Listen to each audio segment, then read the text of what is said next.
I never imagined my greatest achievement would become the target of my own family's greed. After clawing my way from nothing to homeownership, the last people I expected to threaten it were the ones who should have been proudest. But when my parents reappeared after 5 years of deafening silence, it wasn't for a reunion. It was with a demand that I sell my house to pay off my sister's staggering $260,000 debt. When I refused their toxic family helps family guilt trip, they took matters into their own hands, breaking in and destroying the sanctuary I had built. What they didn't know was that this house held secrets of its own, secrets that would ultimately become my shield against their destructive schemes. Before I share the whole story, let me know where you're watching from today. And please hit like and subscribe if you've ever had to stand your ground against toxic family members who only showed up when they needed something. Growing up in suburban Chicago, our family looked perfectly normal from the outside. My parents held steady jobs. We lived in a decent neighborhood, and we never wanted for basic necessities. But beneath that veneer of middle-class stability was a dynamic that favored my younger sister Vanessa, from the moment she was born. Vanessa was the golden child, blessed with a natural charisma and artistic talent that my parents showcased at every single opportunity. School plays, art competitions, dance recitals, you name it, Vanessa was the star, and my parents were her biggest fans. Meanwhile, I was the practical, studious, and responsible one, traits that earned me the role of family afterthought rather than any real recognition. Ida is so independent, my mother would tell relatives with a smile that never quite reached her eyes. She just does her own thing. What she really meant was that I had learned to fend for myself because no one else was coming to help me. By the time I was 16, I was juggling part-time jobs while maintaining honor roll grades. I saved every single penny for college because my parents had made it crystal clear that Vanessa's education would take priority. She has special talents that need nurturing, my father explained when I asked about their college savings plan. You're smart enough to figure it out. And figure it out I did. I worked 30 hours a week throughout high school, earned a partial scholarship, took out modest loans, and graduated with a business degree from a state university. Meanwhile, Vanessa attended an exclusive art school in New York, with my parents happily covering her tuition, her apartment, and all her living expenses. After graduation, I landed an entry-level position at a financial services company in Chicago. The pay was modest, but I was determined to build a career for myself. I lived frugally, took on roommates, packed my lunches, and slowly paid down my student loans while building an emergency fund. Vanessa, meanwhile, bounced between creative ventures in New York, calling our parents whenever she needed more money for rent or supplies for her latest artistic vision. The breaking point came 5 years ago. Vanessa had convinced our parents to invest in her very own art gallery venture. She had found the perfect space in Brooklyn that would surely be the launchpad for her career. My parents, completely convinced of her inevitable success, emptied their retirement accounts to fund this dream. $60,000 later, the gallery opened with a lavish party that I watched through social media posts, unable to afford the flight to attend. 3 months later, the gallery was failing. Vanessa had miscalculated expenses, location, viability, and the brutally competitive art market. She called me in tears one evening. "Mom and Dad are tapped out, Ida," she sobbed. "The gallery needs another $30,000, or everything is lost. You have savings, right? You always save." I did have savings, nearly $40,000 meticulously accumulated over years of sacrifice. It represented my security, my future down payment, and my proof that diligence mattered. When I hesitated, Vanessa grew angry. "Family helps family, Ida. Mom and Dad gave everything for me. Now it's your turn." When I suggested a business plan or loan terms instead of an outright gift, she hung up on me. An hour later, my mother called. "How could you be so selfish?" she demanded. "Your sister is in crisis. This is her dream." "Mom, I worked hard for that money," I tried to explain. "I can't just give it away without some plan for repayment." "So, your money is more important than your sister? Than this family?" My father called next, his disappointment palpable through the phone. "We raised you better than this, Ida.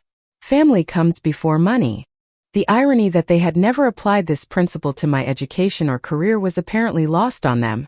When I stood firm, my father delivered the ultimatum that would change everything. If you can't support this family in its time of need, then perhaps you're not part of this family. I remember the silence that followed, the way my heart seemed to stop beating for a moment. You don't mean that, I whispered. Make your choice, Ida. Your sister or your money. I made my choice. I kept my savings. And true to his word, my father cut me out. My calls went unanswered. Birthday cards were returned. Holiday invitations never came. My mother blocked me on social media, and relatives were told I had abandoned the family in their time of need. The gallery failed anyway. Vanessa moved back home with my parents, her dream shattered, but her status as the wronged party perfectly intact. I was painted as the villain who could have saved everything but selfishly chose not to. Those first holidays alone were brutal. I cried through Thanksgiving, Christmas, and my birthday.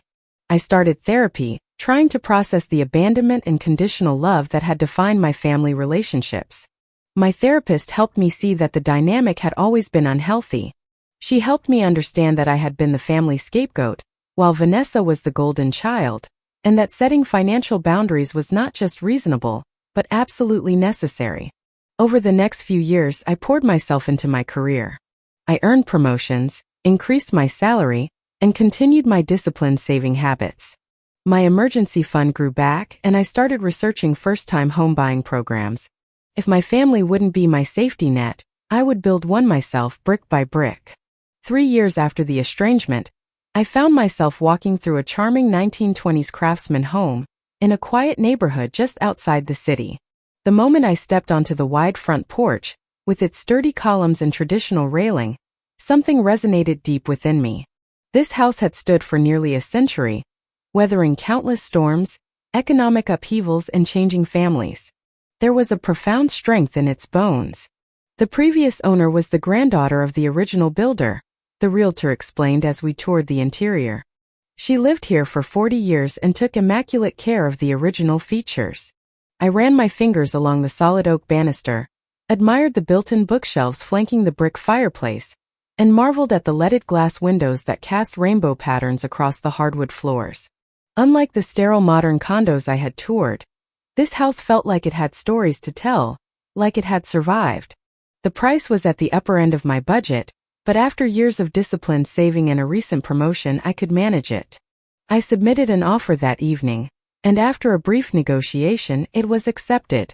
The day I signed the closing documents and received the keys was perhaps the proudest moment of my entire life.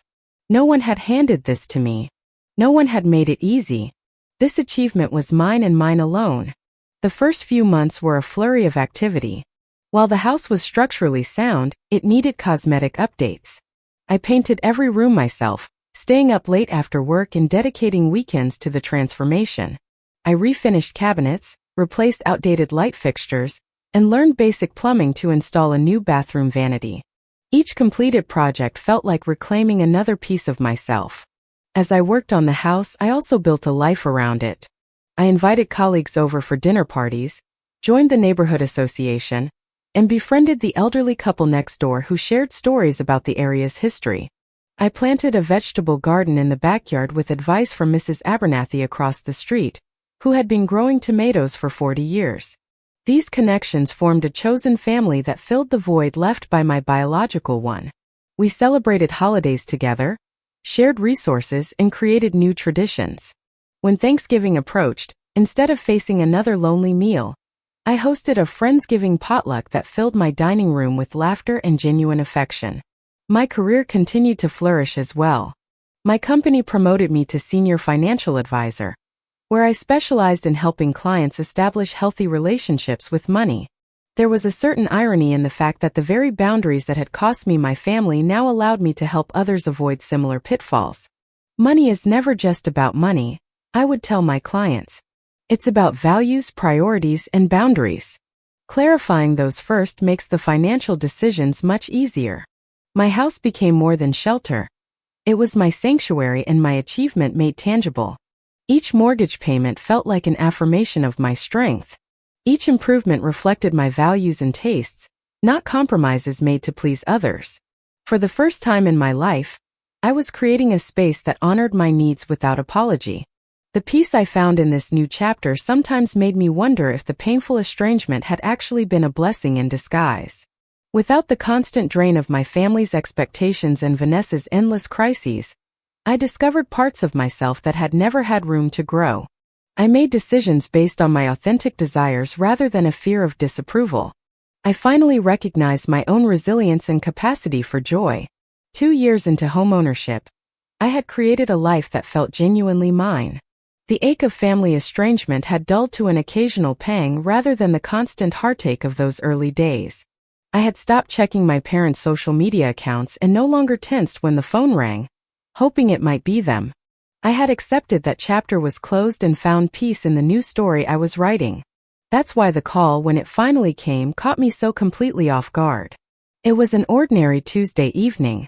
I had just finished watering my garden and was preparing a simple dinner when my phone rang with an unfamiliar number. I almost let it go to voicemail, assuming it was another telemarketer, but something compelled me to answer. "Hello, Ida. It's Mom." The wooden spoon I had been using to stir pasta sauce clattered to the floor. 5 years of silence, and she called as casually as if we had spoken last week. My heart hammered against my ribs as conflicting emotions crashed through me. Hope, anger, confusion, and longing. "Mom."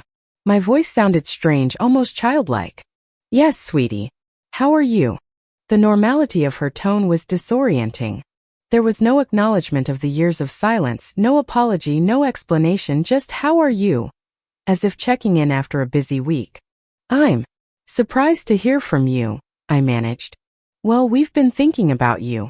Your father and I would love to have you over for dinner this Friday. Vanessa will be there too. It's been too long since we've all been together as a family.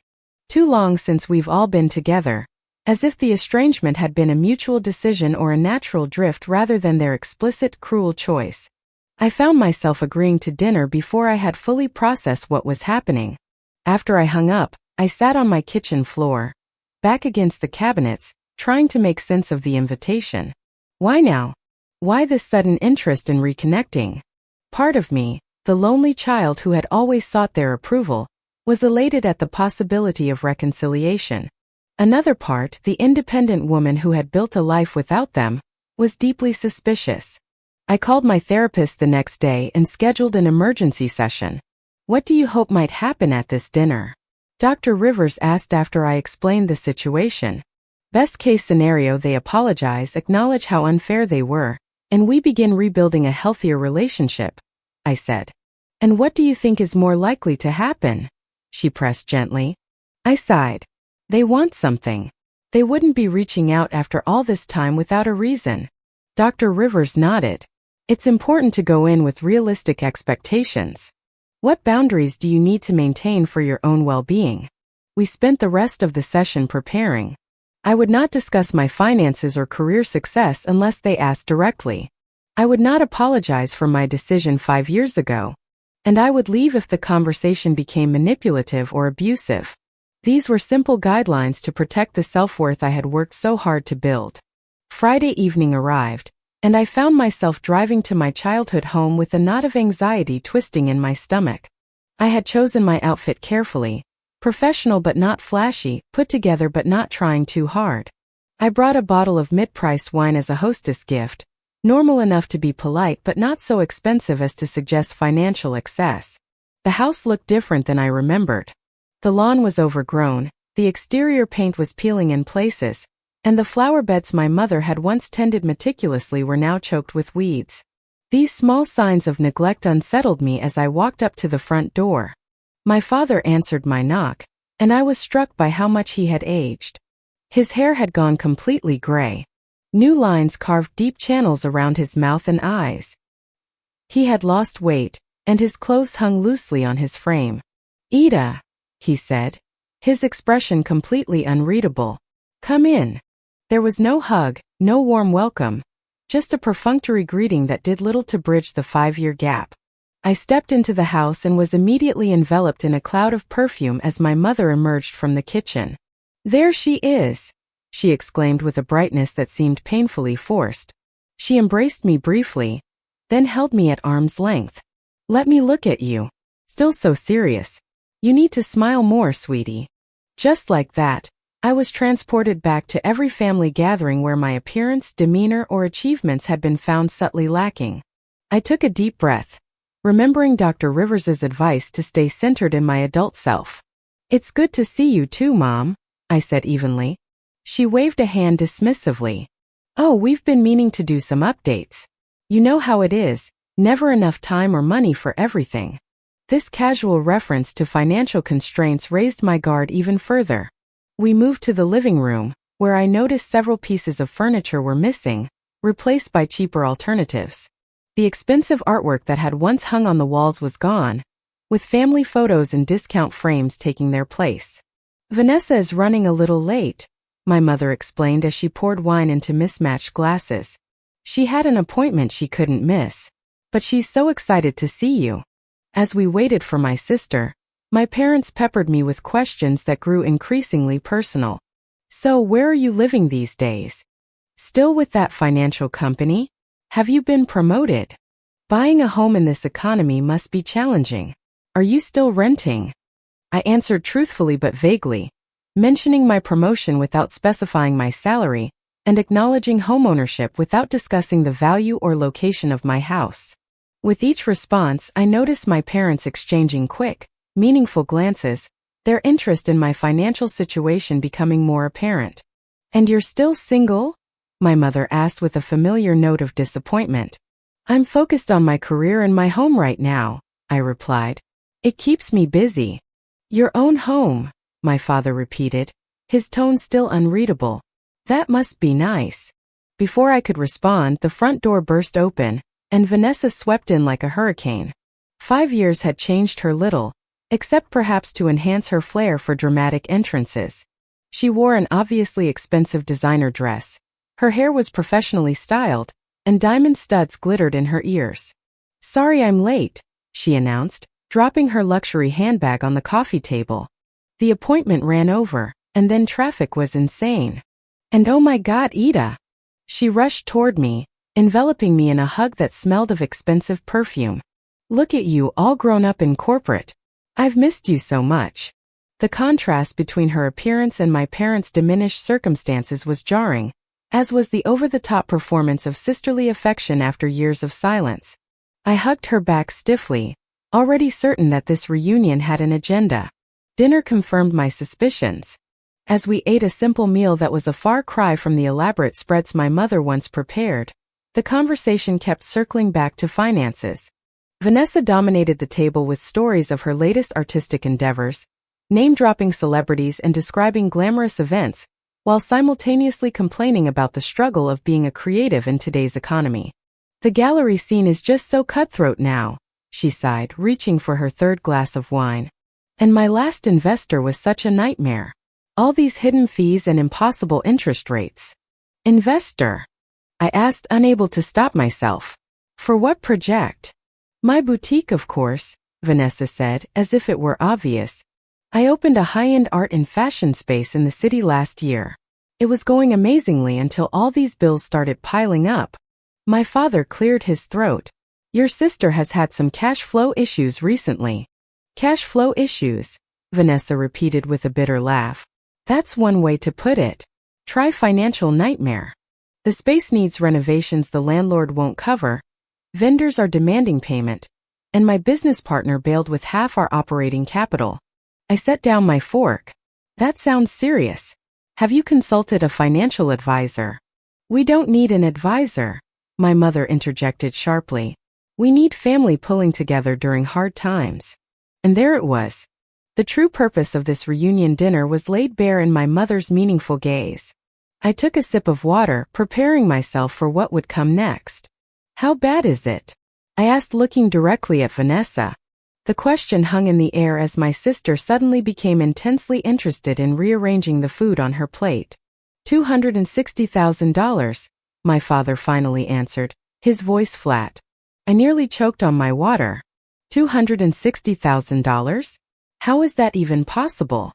Vanessa lifted her chin defensively. It's not just the boutique. There were some personal loans, too, and the credit cards I use for inventory, plus the renovations on my apartment. You renovated a rental apartment? I interrupted, unable to hide my shock. It's an investment in my personal brand, Vanessa snapped. Clients expect a certain aesthetic when they visit. I can't exactly host potential buyers in some dumpy little place. My mother reached across the table to pat Vanessa's hand. Your sister has always had vision. Sometimes being ahead of the curve means taking financial risks. I looked around the table trying to process what I was hearing. So, you invited me here after 5 years of silence to tell me about Vanessa's debt. My parents exchanged glances before my father leaned forward. We've done everything we can, Ida. We've emptied our savings and taken a second mortgage on the house.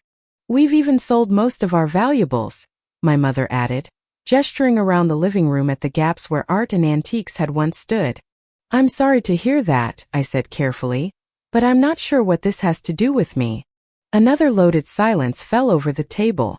My father cleared his throat again. We understand you bought a house. The statement was so matter-of-fact, so seemingly unrelated to the previous conversation, that it took me a moment to make the connection.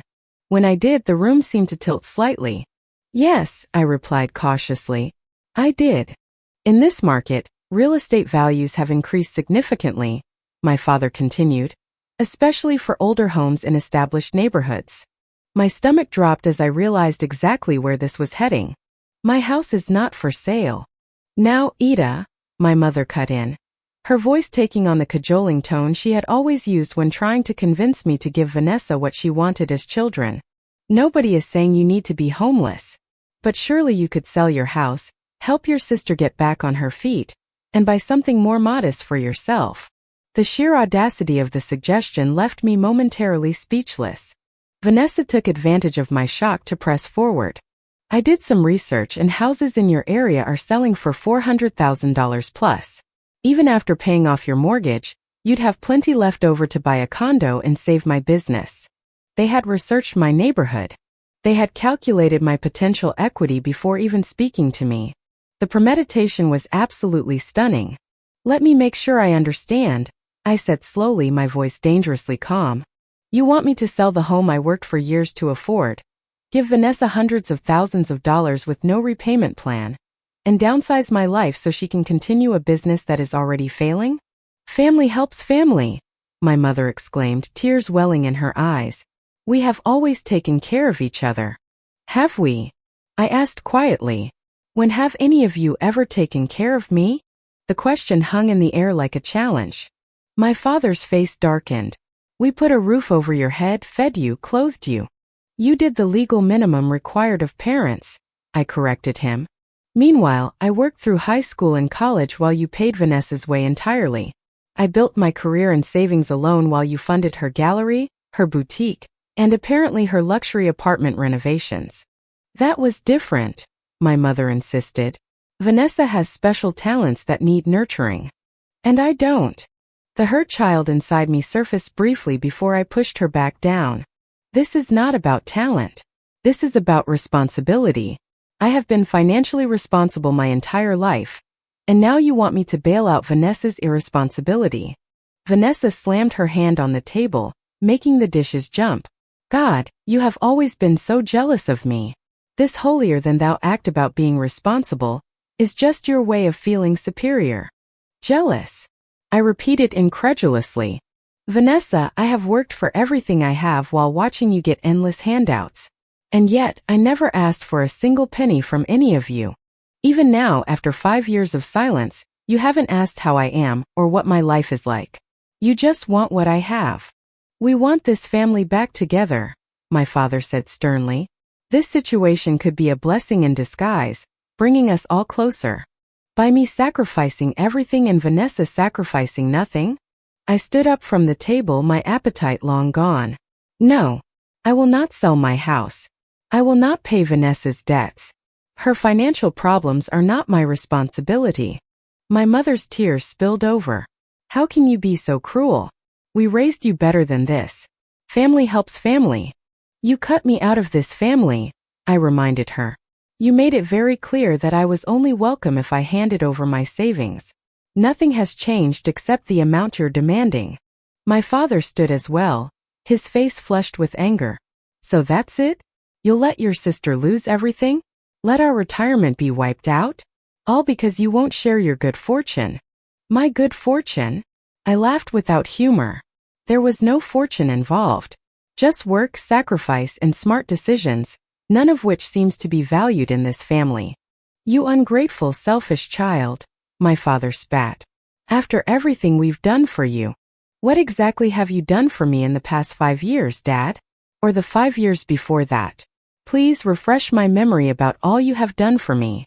He had no answer, just sputtering rage. My mother was openly sobbing now, while Vanessa glared at me with a hatred that was startling in its intensity. I should go, I said, gathering my purse. This was a mistake. If you walk out that door, my father warned, don't expect another invitation. I paused at the threshold of the dining room. You know what's interesting? 5 years ago, you gave me the exact same ultimatum, my sister or my money. And now here we are again with nothing changed. Maybe the problem isn't me, Dad. Maybe it's that you and Mom created this dynamic where Vanessa never faces consequences, and I'm expected to forever clean up her messes. How dare you blame us? Vanessa shrieked. This is all your fault. I shook my head sadly. Goodbye. I wish you all the best with your financial troubles, but I cannot be your solution. As I walked to my car, I could hear my mother's wailing and my father's angry shouts through the open windows. My phone began buzzing with texts before I even reached the end of their driveway. Selfish bitch. Family helps family. Hope you enjoy your big empty house while we lose everything. I turned off my phone, my hands shaking as I drove home to the sanctuary I had built for myself. Only when I was safely inside, door locked behind me, did I allow myself to cry for the family I had never really had and now knew I never would. The texts continued throughout the weekend, escalating in both frequency and vitriol. By Monday morning, I had received over 50 messages from my parents and Vanessa, ranging from guilt trips to outright threats. Your selfishness is destroying this family. Dad had to go to the emergency room from stress. Hope you're happy. We know where you live. We'll remember this when you need help someday. I blocked their numbers, but they began calling from different phones. Emails flooded my inbox. Vanessa even created social media posts alluding to toxic family members who hoard wealth while others suffer, tagging mutual acquaintances to ensure maximum humiliation. Relatives I hadn't spoken to in years suddenly contacted me, some curious about the drama, others joining the pressure campaign to help poor Vanessa. The family narrative had clearly been established. I was the villain, the cold-hearted sister with a big house who refused to save her struggling sibling. You know, your cousin Sandy sold her car to help her brother through college, my aunt wrote in a particularly pointed email. That's what real family does. Despite knowing I had made the right decision, the constant barrage took its toll. I found myself second-guessing, wondering if I was indeed the selfish person they described. My therapist worked overtime that week. They are using classic manipulation tactics, Dr. Rivers reminded me. The guilt, the flying monkeys, the public shaming. These are attempts to control your behavior, because rational discussion didn't work. But what if they really do lose everything? I asked, voicing the fear that kept me up at night. That would be unfortunate, but it would be the consequence of their choices, not yours. You are not responsible for fixing problems you did not create, Ida. I took comfort in those words and in the support of the genuine friends who knew the real me. My neighbor, Mrs. Abernathy, brought over homemade bread when she noticed I looked stressed. My colleague Jackson offered legal advice about harassment. My friend Tara stayed with me for 2 nights when the calls became particularly aggressive. Just as the storm seemed to be subsiding, my doorbell rang on a Saturday morning. I peered through the peephole to see my parents standing on my front porch, looking subdued and almost contrite. Against my better judgment, I opened the door. What are you doing here? I asked, not stepping aside to let them in. We came to talk, my mother said softly. May we come in, please? Against all the warnings sounding in my head, I allowed them inside.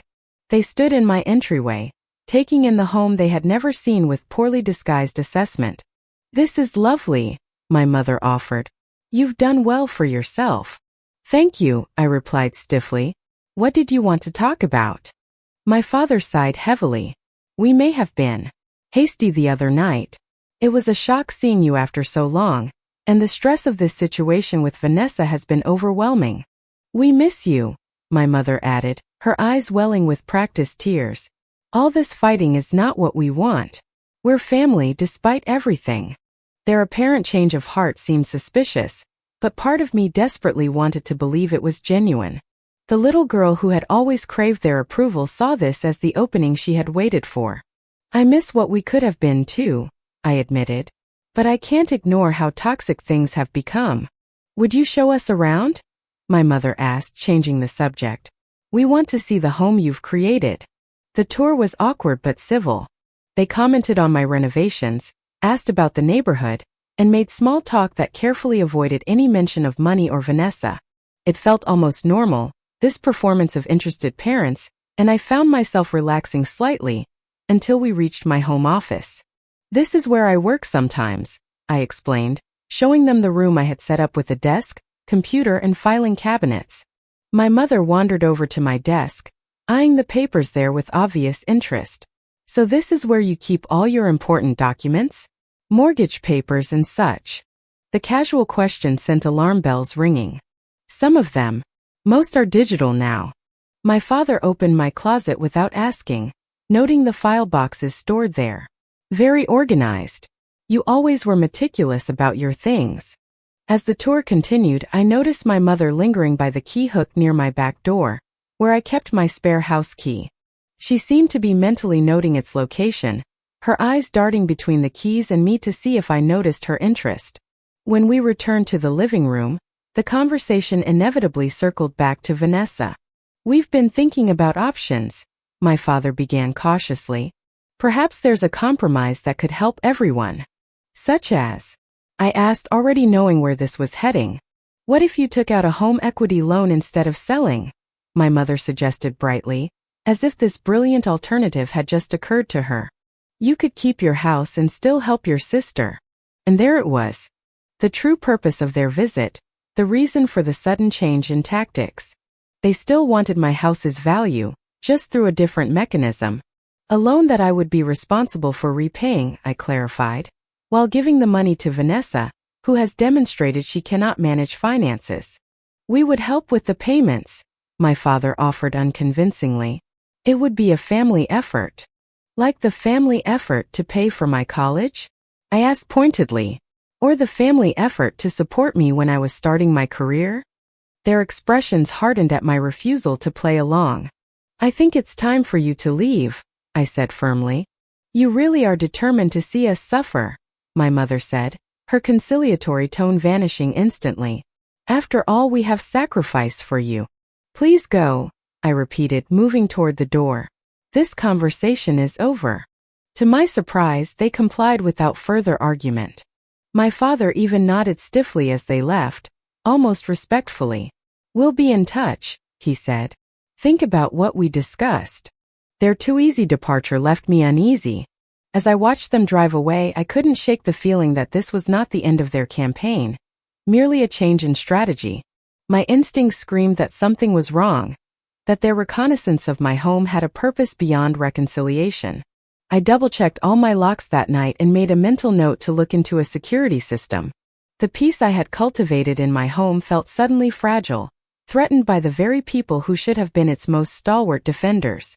3 days after my parents' visit, I returned home from work to find my front door slightly ajar. My stomach dropped as I approached cautiously, hearing muffled sounds coming from inside. Pulling out my phone to call 911, I hesitated, wondering if I was overreacting to a door I might have failed to close properly that morning. That hesitation vanished when I heard a crash, followed by my mother's voice. Check the office again. The deed has to be here somewhere. I completed the call, whispering my address to the dispatcher and explaining that my house was being burglarized. The operator advised me to stay outside and wait for officers. But when I heard another crash and the sound of breaking glass, something in me snapped. This was my home, my sanctuary, being violated by the very people who should have respected it most. I pushed the door open fully, and the scene that greeted me stole my breath. My living room was in shambles. The bookshelves had been emptied, books thrown to the floor. Couch cushions were slashed open, stuffing scattered across the hardwood. Picture frames lay smashed, and there, written across my wall in what looked like lipstick, was a single word: selfish. "What are you doing?" I screamed, causing my father to whirl around from where he had been pulling out desk drawers in the corner. "Ida!" My mother emerged from the hallway, looking startled but not remorseful. "You're home early." "Early? This is my house. What have you done?" I gestured wildly at the destruction around me. Vanessa appeared from my bedroom, clutching a stack of papers. "Found the mortgage documents," she announced before seeing me in the doorway. Her triumphant expression faltered only slightly. "You don't understand," my father said, his tone oddly calm given the circumstances. "This is for your own good. For the family." "My own good? You broke into my house and destroyed my things." I was shaking now, phone still in hand with the 911 dispatcher listening. "We're teaching you a valuable lesson about priorities," my mother said. As if this explained everything. "Things can be replaced. Family cannot." "Is that what this is? A lesson?" I looked around at the devastation of my carefully curated home. Breaking and entering, destruction of property. These are crimes. "Don't be so dramatic," Vanessa scoffed, still holding my financial documents. "It's just stuff. Stuff you value more than your own sister, apparently." "The police are on their way," I informed them, my voice steadier than I felt. "You all need to leave. Now." Instead of looking concerned, my father actually laughed. "The police? You'd call the police on your own parents? They won't do anything. We're family. We have every right to be here." "You have no right to be here," I countered. "I didn't invite you in. You broke my door and destroyed my property." "We made you," my mother hissed, a viciousness in her expression I had never seen before. "Everything you have comes from us. This house, your job, all of it exists because we created you." The twisted logic stunned me momentarily. In that pause, sirens became audible in the distance. "You're really doing this," Vanessa said incredulously. "Calling the cops on us when all we needed was a little help. $260,000 is nothing to you with this house." "It is everything to me," I replied. "This house represents years of work, sacrifice, and independence that none of you have ever respected or acknowledged." The sirens grew louder, and panic finally registered on my parents' faces. My father grabbed for the papers in Vanessa's hands. "We need to go," he urged, moving toward the back door.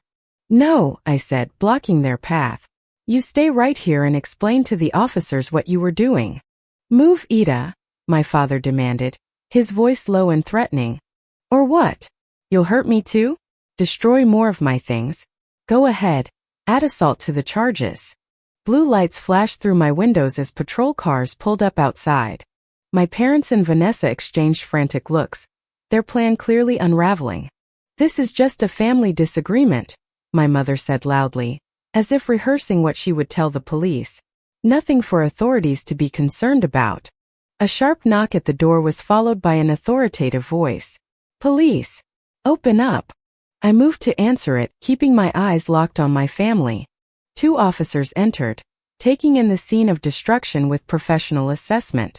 "What happened here, ma'am?" the first officer asked. "I came home to find my parents and sister had broken in. As you can see, they have destroyed much of my property and were attempting to steal documents." My voice was surprisingly calm as I pointed to the paper still clutched in my father's hand. "That's ridiculous," my mother protested. "We're her family. We were just visiting." "Did you have permission to enter the home?" the officer asked her directly. "We don't need permission. We're her parents." The second officer, an older woman with a no-nonsense demeanor, shook her head. "That's not how the law works, ma'am. Adult children's homes are not extensions of parental property." "This is all a misunderstanding." My father tried his authoritative tone, failing to impress the officers. "We were concerned about Ida and came to check on her. The door was open." "And the destroyed furniture? The writing on the wall?" The first officer gestured to the word selfish scrawled across my living room. "She's always been dramatic," Vanessa cut in.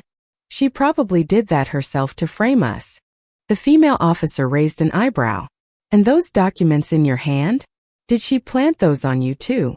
As the officer separated my family members for questioning, the reality of the situation seemed to finally dawn on them. This was not going to be dismissed as a family squabble. There would be real consequences. My neighbors had gathered outside, drawn by the police presence. Mrs. Abernathy stood on my lawn, concern etched on her kind face. Mr. Jenkins from across the street was filming with his phone, having apparently captured my family being escorted to separate patrol cars for questioning.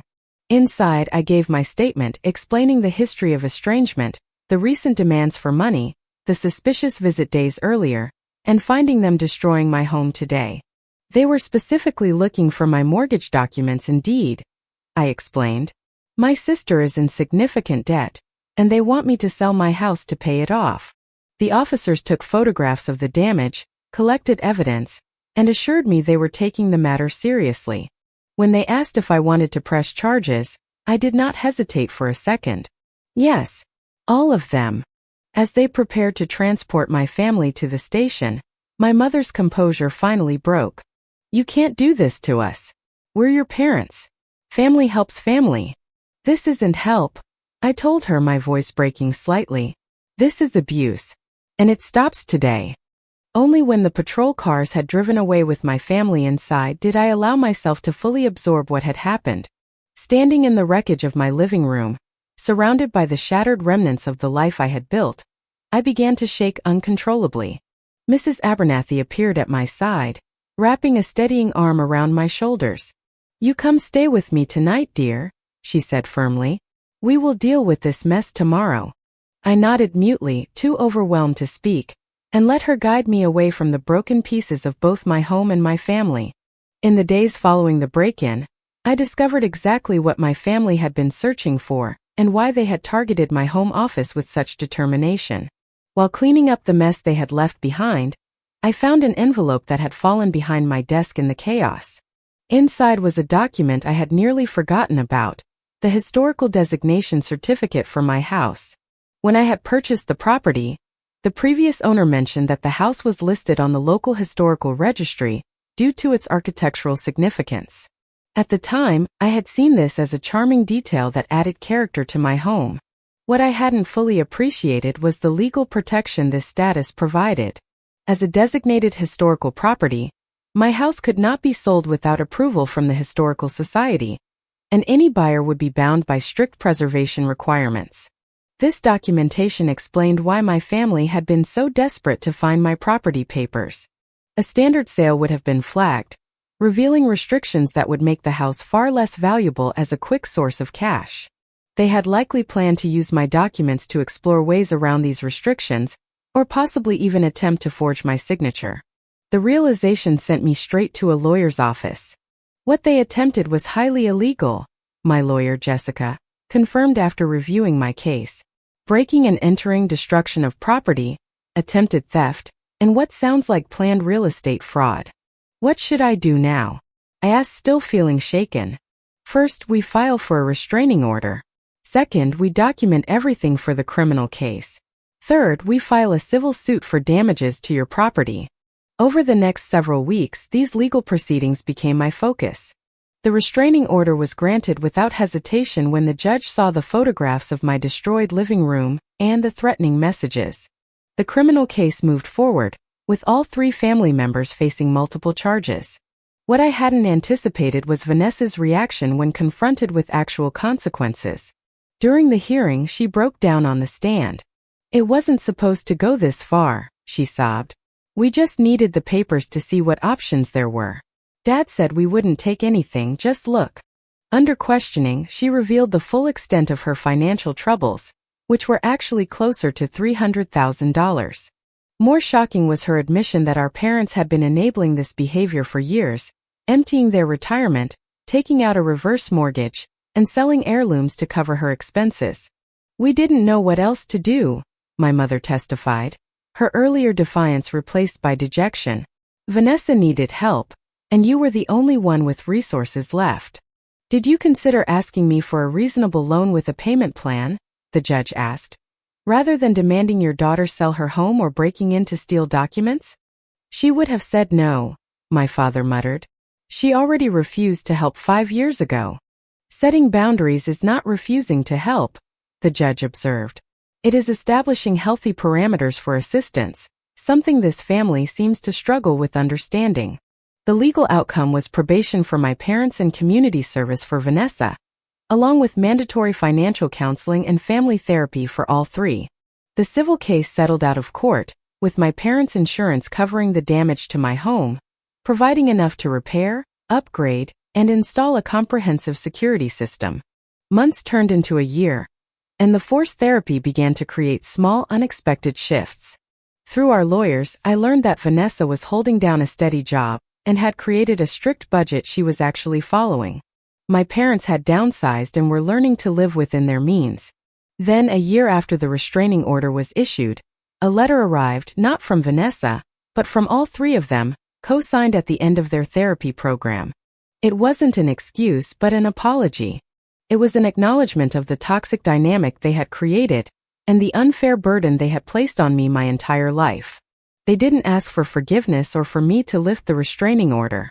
They simply said they were working to become people worthy of being in my life again, and that they would respect whatever decision I made.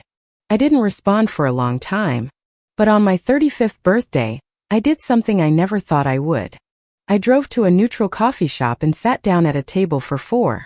When they walked in looking nervous and humbled, I laid down the new rules. Our relationship, if it was to exist at all, would be on my terms, built on respect and boundaries, not obligation and guilt. It was a slow, awkward start, but it was a start. My house is no longer just my sanctuary. It's a symbol of my resilience. It withstood the storm and came out stronger just like me. I learned that true family isn't about blood. It's about the people who build you up, not the ones who try to tear you down for their own gain. It's about the chosen family, like Mrs. Abernathy, who still brings me fresh tomatoes, and it's about the hope that even the most broken bonds can, with immense work, begin to heal. Has your hard work ever made you a target for the people who should have been your biggest supporters? The journey to protect your peace is never easy, but it is always worth it. Tell me your story in the comments below. I'd love to hear your thoughts on setting healthy boundaries. And if this story resonated with you, please hit that like button and subscribe for more conversations about building a life on your own terms. Thank you for listening, and I wish you all the strength in the world on your own journey.